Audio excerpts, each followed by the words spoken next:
For more on how it's affecting the failed former president, I'm joined by Mary Trump. She's the niece of Donald Trump, a psychologist by trade, the host of the excellent Mary Trump Show podcast, the author of the book Too Much and Never Enough: How My Family Created the World's Most Dangerous Man. Mary, great to see you. Thank you for being here. And I will say, there are a lot of people, including some of my viewers, will say, why do I care what Donald Trump thinks? And the reason we care is because what he thinks may determine whether he continues to run for president and how he campaigns. And what you are seeing in recent weeks with Donald Trump, as people desert him, is a deeper sense of his grievance playing out. When he goes on TV or when he does interviews, he doesn't now talk about politics. He talks about losing the 2020 election and how everybody else is treating him so badly.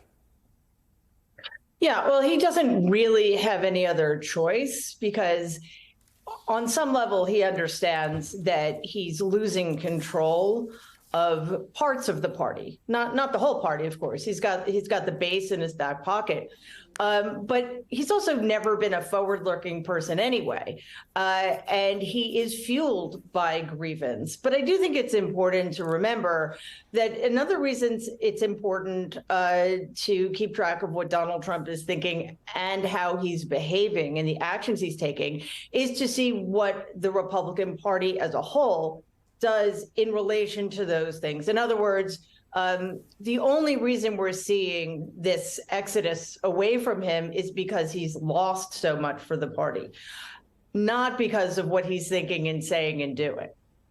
That's an interesting point, because you heard Michael Cohen just discussing why don't they just find somebody else, which would seem obvious mathematically, given how many people there are in America and how many people can run for president and how many of them would be conservative.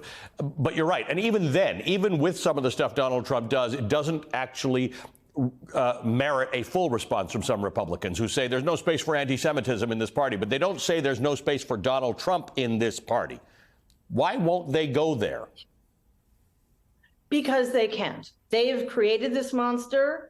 Republicans have been doing this forever. That happened with the Tea Party, and now Donald is just the latest incarnation of creating a monster they think they can control, and they end up getting controlled by the monster, so to speak. So they cannot abandon him wholesale because they need the base. You know, they are tied to this white supremacist, anti-Semitic, anti-immigrant, misogynistic base that they continue to have to cater to. They can't say that out loud, so they waltz around it. I think Mitt Romney is the only person who's been somewhat direct. He actually referred to Donald as a rhino, Republican in name only, but we cannot let them get away with this nonsense. He is the Republican Party, and he represents the Republican Party as much now as he did 6 years ago.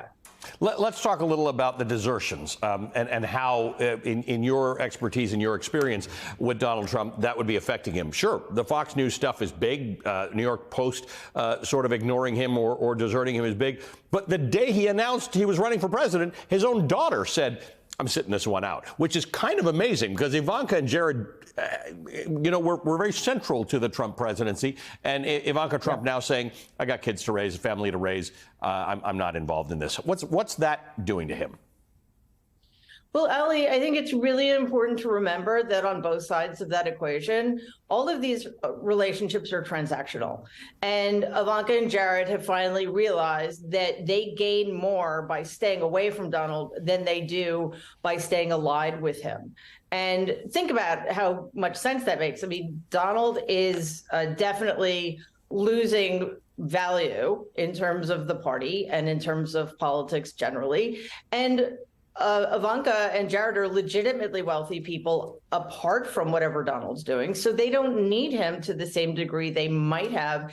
And they probably understand on some level that staying so closely allied with him for so long probably damaged them, at least socially. So it's the same with most of Donald's inner circle. There's always a transactional calculation being made. And a lot of people, again, are making the calculation that it just isn't worth it for them anymore. And when we say not worth it for them, something that Michael Cohen always brings up is that Donald Trump and his inner circle, whatever that consists of anymore, likes to have leverage over people, so whether that's dirt or negotiations or whatever. Does that play much of a role in why people won't go up against Trump? Or is it just that if Donald Trump comes at you, you just don't have the energy to withstand what he does? What's the thing that most motivates the people who should say the right thing and do the right thing within the Republican Party who won't? I think it's pure politics and this craven desire for power. If they can't have it at the top of the party, at least they want to be in the party that has power. They must know, first of all, there is nobody at the top of the Republican Party who has the charisma, although I hate using that word in relation to Donald, but who has his charisma, who has this 40, 50-year-old myth having been built about him, who has much of the media in his pocket. They don't have those built-in advantages. And they also know that if they do go up against him in the primary, for example, he will burn it all down. Mm-hmm.